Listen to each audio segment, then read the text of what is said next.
All right, welcome back to the podcast, everybody.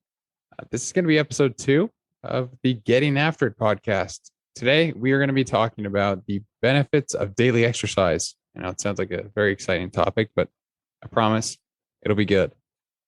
With that said, I want to preface just by going into I am not a doctor. Okay. If anything I say sounds a little strange, do some research on your own or just consult with your actual doctor. That is usually a good idea.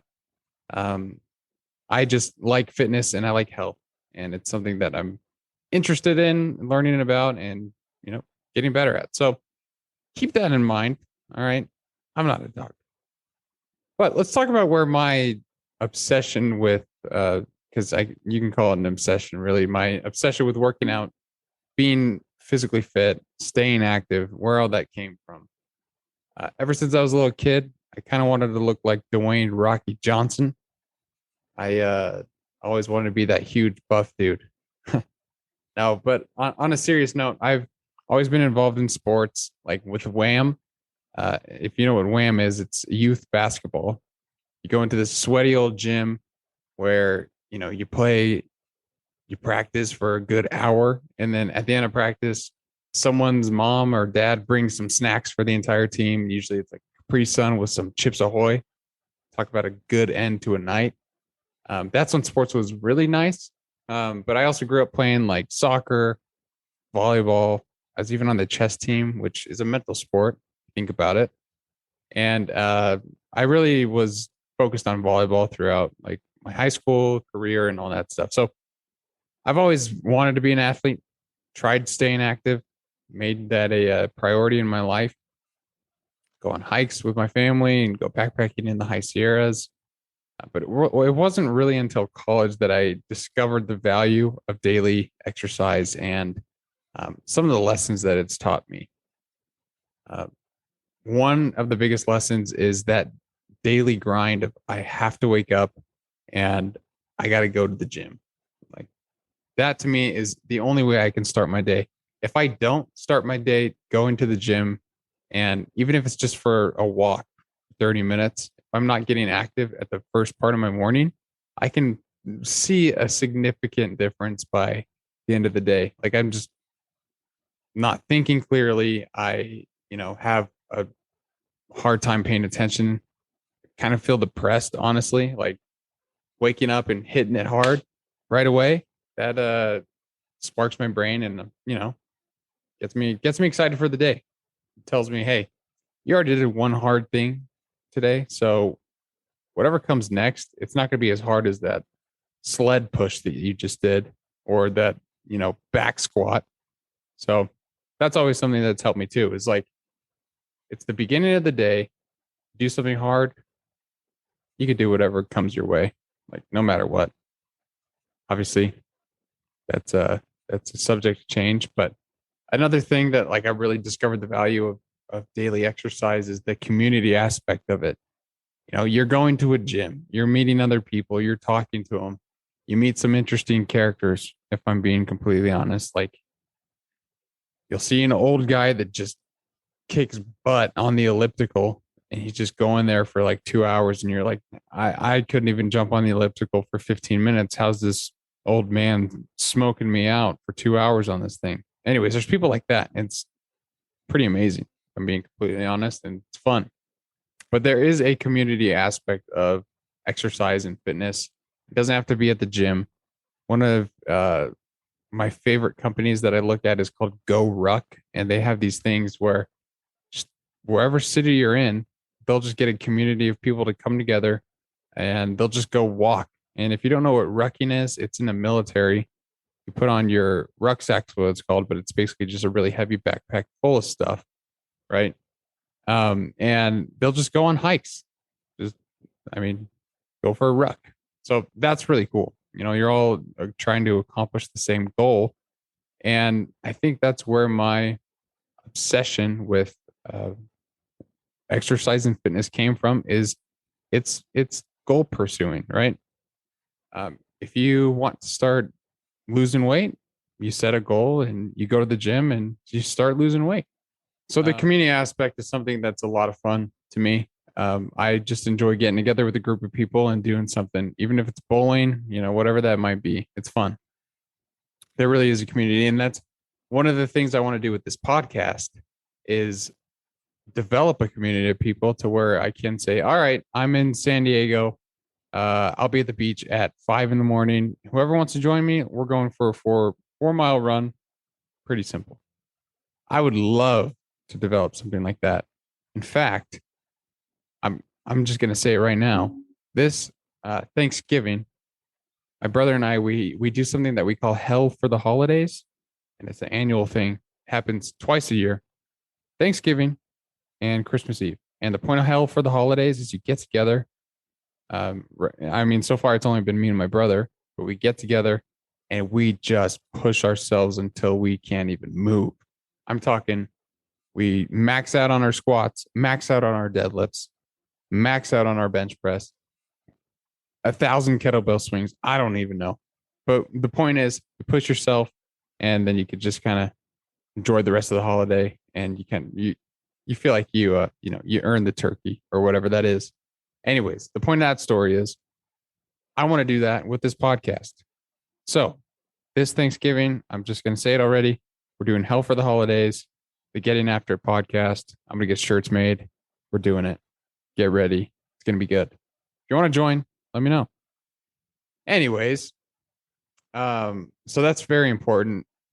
Those are just a few of the reasons why I'm attracted to exercise and fitness. But with that aside, if you just think of the health benefits that go into daily exercise and moving your body, it's unbelievable. And I've just highlighted 6 that I want to go over. A lot of this was taken from the Mayo Clinic's website, so that's my source. And I think they're pretty good doctors over there. So take this as you will, but I think it's good. And first benefit is exercise controls your weight, right? I mean, to an extent, you can't go work out and then go to Jack in the Box and eat a dozen tacos. Bad call. Done it before. Don't do it. But if you work out, usually you'll shy away from the donuts, right? You'll be like, oh, I've already put in this much effort. Instead of the donuts, maybe I'll get, I don't know, protein bar, get a little Jack juice going through my veins, So that's definitely one, is it helps you monitor your weight and make conscious choices with your daily diet. It also combats like tons of different health diseases, conditions, such as like, high blood pressure, helps you avoid strokes, type 2 diabetes.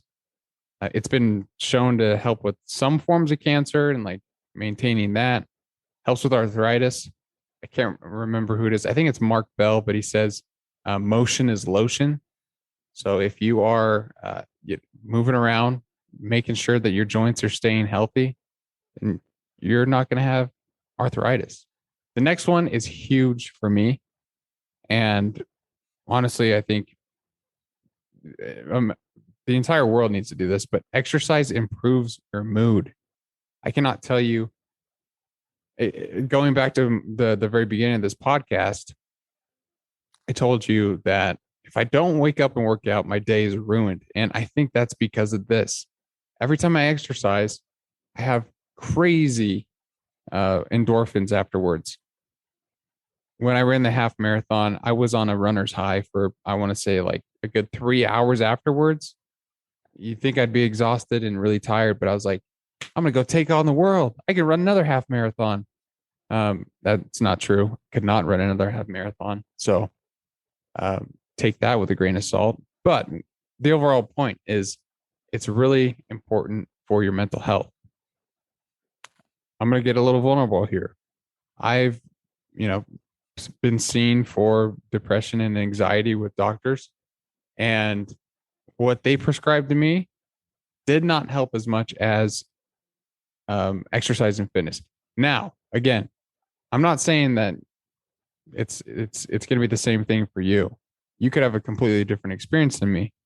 And like I said, I'm not a doctor. This is my opinion.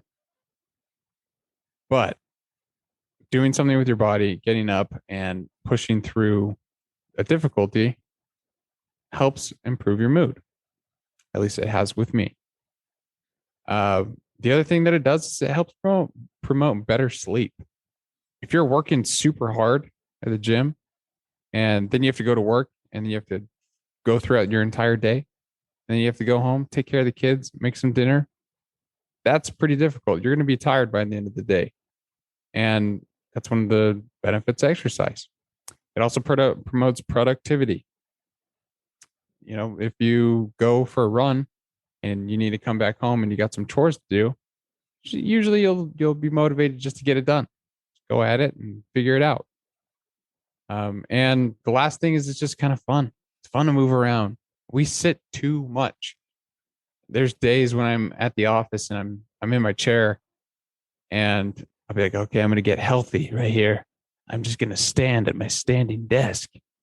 But you're not moving. I mean, you can call it what you want, pretend it's healthy, but it might be better. I don't know. Tell me. I don't show me a study. Prove me wrong. Anyways, um, you know, it's fun to get out and move your body and get fit, whether that's hiking, you want to go kayaking, biking. Exercise doesn't have to be on a treadmill. You can go do whatever you want. And that's the thing is it has to be fun for you and you have to enjoy it. Because overall, that leads to my final point, which is the more consistent you are, you're going to develop a habit, and that habit's going to be really hard to break if you're consistent. But you need to be patient with yourself. You need to expect that you will have slip ups. There's times when motivation is not going to be there, and you're going to give into the super comfortable pillow that's caressing your head on a cold winter's day when you know you have to get outside and go to your cold car, scrape the snow off. You don't want to do that. That's going to happen. You're going to stay in bed, but expect that to happen. And when it happens, get a game plan to get back into action. So if you're not getting after it every day, you know, I'm a little bit worried about you. No, just kidding. Everyone's different. In a bodybuilding.com article, they conducted a study of 2,071 adults who are aged 18 and older. And out of those 2,071 adults, 73% of them failed their New Year's resolution within 6 weeks. I mean, there's a lot of reasons that could happen. They might not have had a plan. They might not have been excited about their actual change. They might have not have been doing something that was fun to them. And that's what you have to figure out as you go through this journey, because that's what it is. It's a lifelong journey. It's not just a 3-month commitment or 6 months. I'm going to get in shape for, you know, a Marvel movie. That's just an example. It's lifetime. Because if you're not active your entire life, you could develop some of those health complications I mentioned a little bit earlier. So be patient with yourself. You won't be hitting the gym every day right out the gate, and that's okay. That's totally all right. But you don't want to give up long term. So find activities that excite you, whether it's, like I said, hiking, biking. You could just go on a walk around the block. That I used to do that all the time when I worked from home. If I was getting overwhelmed at work, I'd be like, all right, I'm out for 10 minutes. See ya. And then I'd go just walk around the block a little bit, decompress, because that's ultimately what fitness gives me, is that opportunity just to decompress and think. You know, I have some of my best ideas at the gym. Unfortunately, I don't write them down, so they're not that good apparently. But my ideas are always flowing at the gym, and good or bad. But I always have thoughts going through my brain, so it definitely promotes that as well. But find something that you're interested in doing, whether it's going into a cave and picking up some heavy rocks, or going into the forest and chopping down logs. I don't know. I mean, you're moving your body, so technically, yeah, that's exercise. If you're really fast at knitting, you can consider that to be exercise too. I don't know. Chasing kids around, you best believe that's hard. So yeah, my last tip with like getting into exercise and fitness, if you want to make that a priority in your life, is have an accountability partner. I want to just briefly mention my brother here. We used to work out almost every day up in college. Again, we weren't perfect, but we would go together. And when there was days when I didn't want to go, he motivated me, and vice versa. There were also days when it was like, dude, I need a rest day. I'm taking it back. Uh, how do you feel? And then he'd be like, yeah, I need a rest day too. So it's good. It's good to have someone there that holds you accountable, that gets you excited to go to the gym, that has relatively similar goals to you. So you can be like, hey, how you doing on your diet? What's going on with that? Or, dude, you're like 10 pounds away from hitting 405 on your deadlift. Let's keep going. Like have someone to push you there, get you excited about what you're doing. There's a quote from Jim Rohn, and he says, motivation is what gets you started. Habit is what keeps you going. But habits take a long time to develop, right? So you just have to be a little bit patient with yourself and give it the time and effort that you want. Because if it's important to you, you'll make it happen. I know you will because you've been getting after it. You're listening to this podcast right now. That's what I'm talking about. Overall, fitness, exercise, and these lessons that it's taught me about daily self-discipline, holding yourself accountable and pushing beyond your comfort zone is what the idea of going to the gym is to me. It pushes you beyond your comfort zone. And Nick Bare, who is a ultra marathon runner, CEO, pretty amazing specimen, if you ask me. He has this quote that I have on my fridge, have it on my door before I leave, and I have it on my mirror in my bathroom. So a little over the top, but it's growth is a choice. And the reason why that's important to me is you need to understand that if you're going to commit to growing, it's going to be difficult. You're going to go through growing pains. Whether that's growing in terms of your muscle size, you're going to be sore and you're going to have to eat a lot. So you're not going to be comfortable. If you want to, study and become a lawyer, this isn't fitness related, but it's going to be difficult. You're going to have to grow your brain, right? And study, put that time in, put that effort in. It's not going to be easy. Ask one person who's gone through law school and they'll tell you it's definitely not something that's for the faint of heart. But the more you go, the more you put in the effort and the more that you commit, the easier it will become. It'll never be, so easy to where it's like, oh, alarm clock goes off, get out of bed, go. Unless you're a machine, I don't know, but it doesn't get easier. You just get better. And that is what fitness to me means. It's just self-improvement, finding areas that you need to work on, and then putting in the time and effort to do so and being consistent. There's one of my favorite books. For those of you watching, here it is. It is called The Discipline Equals Freedom Field Manual. You guys knew I wasn't going to do an episode without mentioning my best friend Jocko. But in this manual, he has something that's called Staying Motivated. And I just want to leave you guys with this and read it very quickly for you. It's